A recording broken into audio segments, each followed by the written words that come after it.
G'day everybody, welcome to Sid's Repurposing and Big Willie's first turning.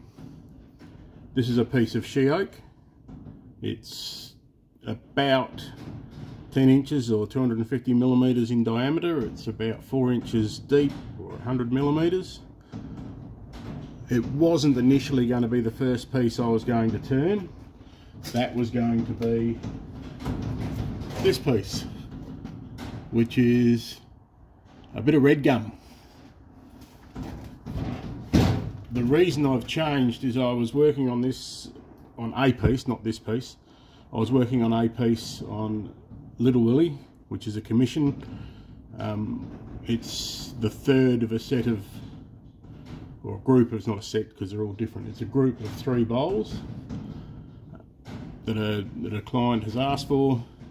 Very specific in what they wanted: low flat bowls, natural edge, for the purpose of, well, they've got a very special purpose. I might spoil the surprise for I think they're gifts, so I won't say too much about them. So Sheoak, the most descriptive thing I've heard about it, or the way that it was described best, was it splits faster than a Hollywood couple. And I didn't see, or there was a semi-concealed split in the last one that I hadn't noticed, and I possibly could have tried to salvage it, but when it hit the floor, or when one part of it hit the floor, the other part landed on the bench behind the lathe, it broke again. So I decided to start again with another piece of Sheoak, and because it's a commission, because it's probably or possibly a Christmas gift, because my time starts to get more and more limited from now on, this is now going to be the first piece turned on Big Willie. So we will make a start shortly. So I've got the piece mounted in a spur drive and cone center. My plan of attack is to flatten off the bottom, or start shaping it around the sides a bit, get it into balance. It's probably a little bit out of balance. Get a flat spot across the bottom around the cone center, cut a mortise in there, a small mortise, turn it round, and then cut a mortise into what is going to be the top of the bowl, a bit more substantial mortise, and then turn it round again, and then I can finish the bottom of the bowl, the outside of the bowl, with the base ring it's going to sit on, mortise, or probably a tenon on the inside of that to hold it to finish the piece, and then we will carry on from there.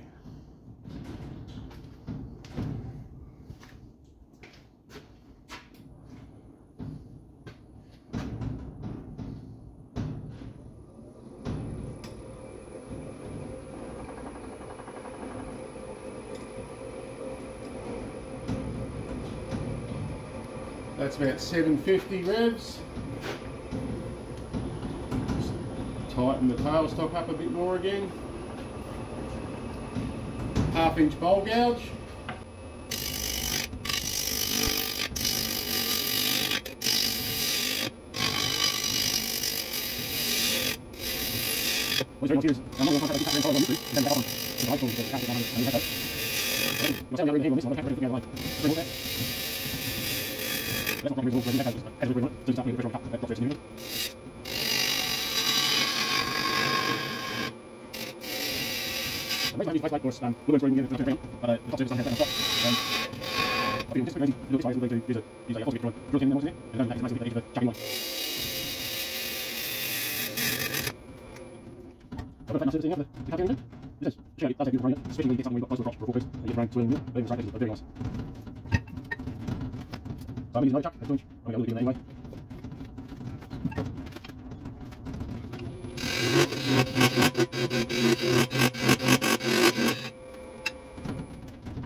Enough surface there. Pretend I've got enough remorse. Yes. So I might take it all out.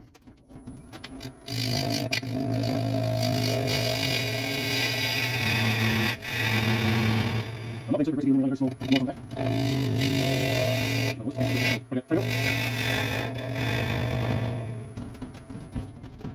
Back up.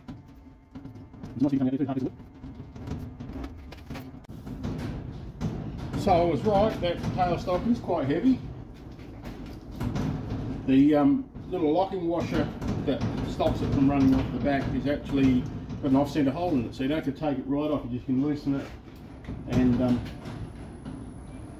turn the washer out of the way.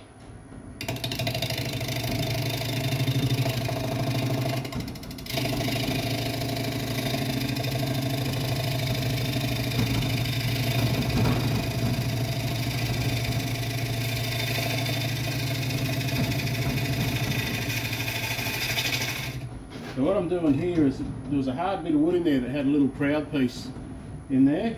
So I'm actually just going slowly and putting pressure down on the tail, on the rest, to try and minimise the movement of the tool backwards and forwards when it hits that, so I can level it out a little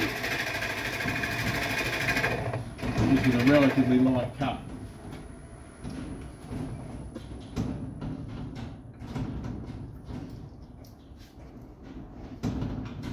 Yeah, so that's taken that out there.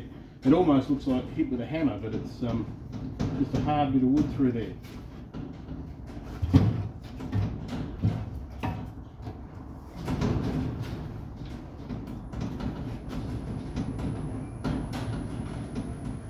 So there's centre.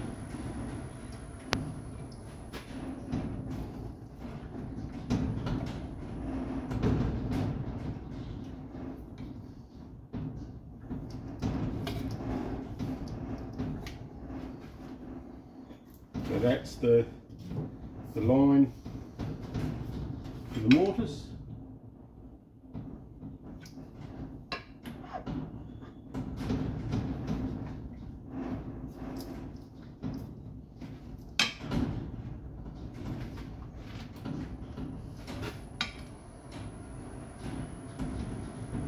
So come up to speed.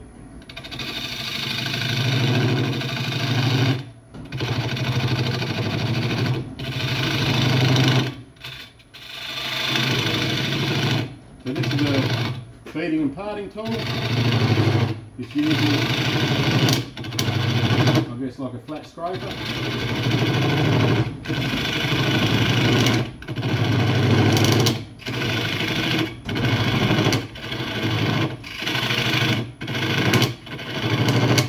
Now because this is the inside of the bowl, I can use quite a deep mortise.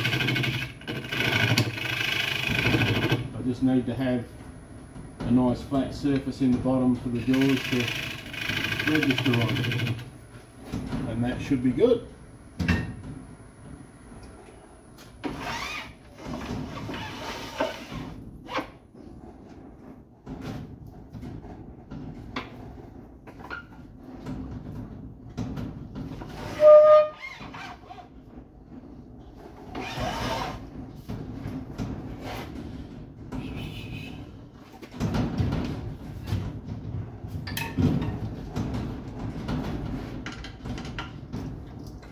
Now turn it around again, so as you see there, about a 3mm tenon in the middle there was all I had, but that's enough as long as you're not going super aggressive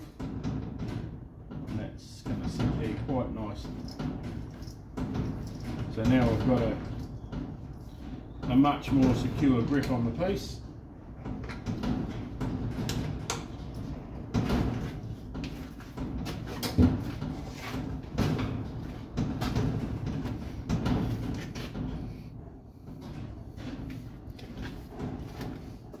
So now I come in and I'm going to shake the outside of the bowl, see what I've got.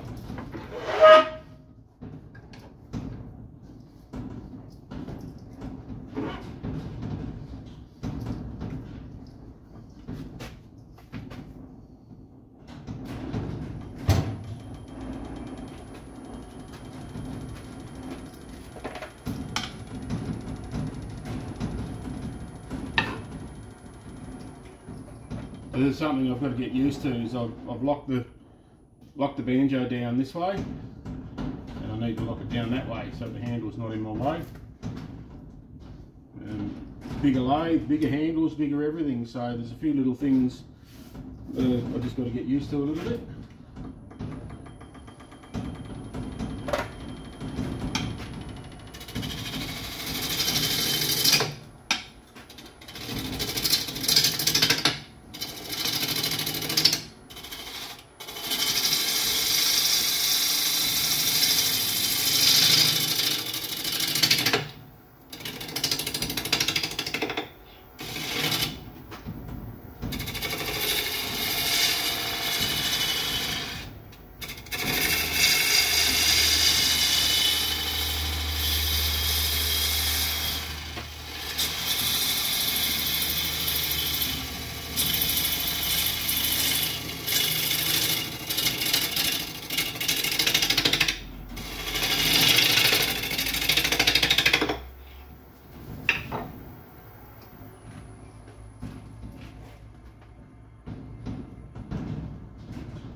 So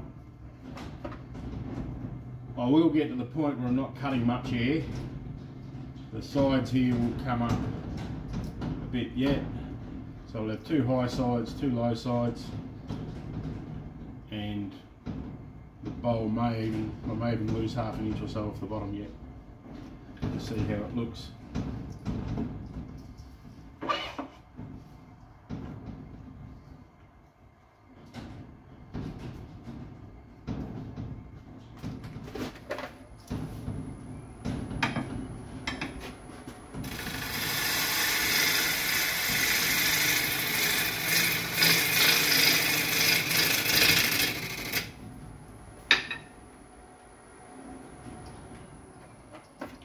Probably get that tool rest a bit high actually, because I've had it for scraping there before, didn't I? That's why I'm not liking where I'm finding my bevel. That's better, I reckon.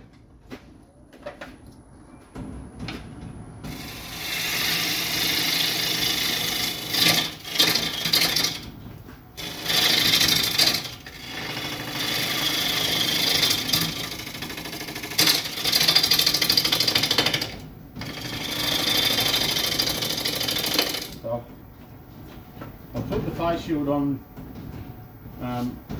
before. When I first started turning, I was back here, I was out of the line of fire if everything came off, but while I'm doing this I'm much more in the line of fire, so a bit more protection.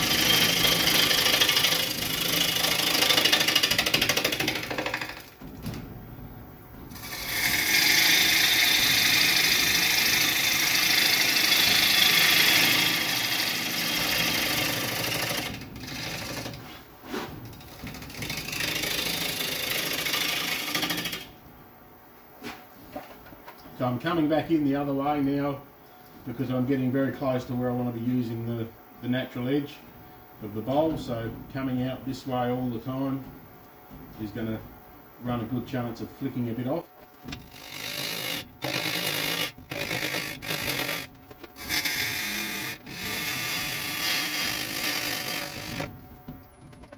Have always had rather than but let's have a look. So hang around here a little bit. It'll be like that. It's probably going to be half inch on this because it's more than one. The other ones are 75 mil rather than 100, and all that's set on the side.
Right, we'll show.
That's a good thing, inside. You like that? You know, it's backward.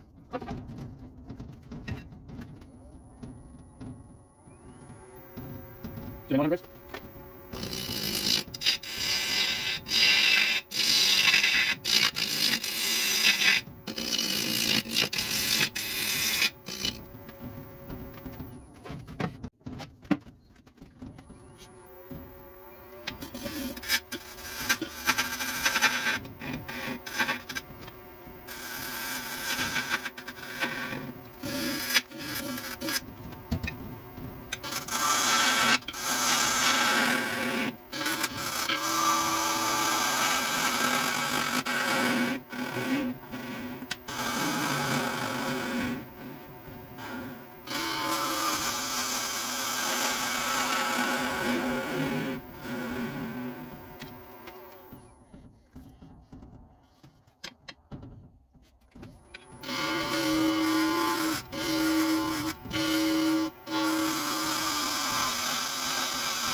So I'm saying through a little bit, no, So the last little bit I'm going to do is just to clean up the little straggly bits off the rim with the Phil Anderson style Sandoflex.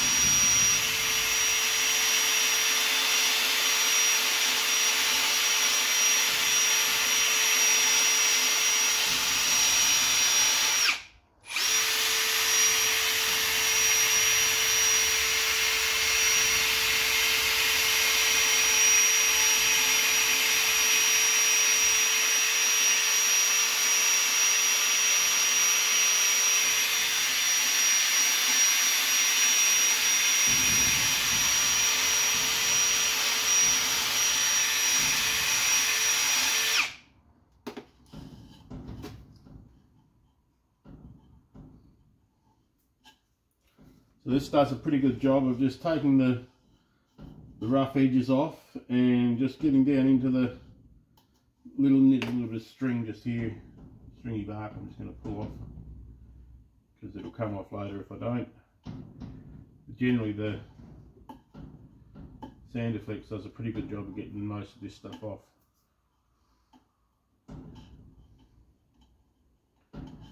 It's 80 grit. I can change that out to 120 or 180.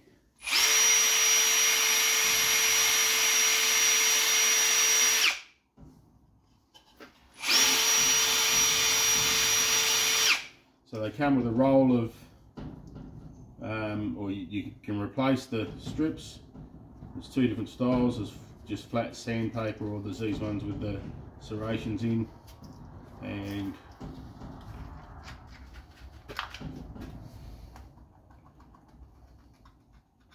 you can recharge and extend it out once it wears out.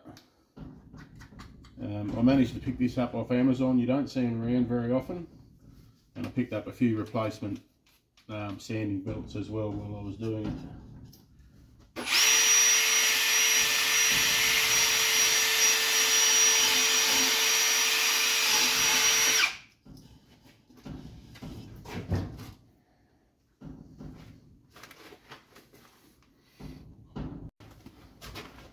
So just a bit of metho just to clean it off.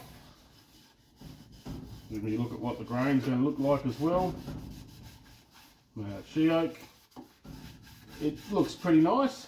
I have seen Sheoak look really spectacular. This is just looking nice.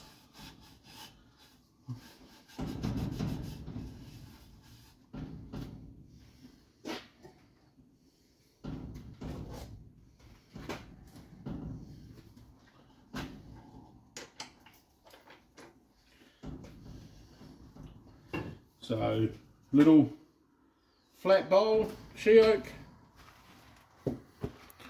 I'll be finishing it off the lathe because the customer's requested a varnish finish. So I'll make a little jam chuck up. I've got the other two that are going with this as well. Make up a jam chuck just to remove the tenons, sand them off, and then they'll all get varnished and they'll be ready to go. Thanks for watching. Please feel free to like, subscribe. I'd appreciate it, and I will see you next time.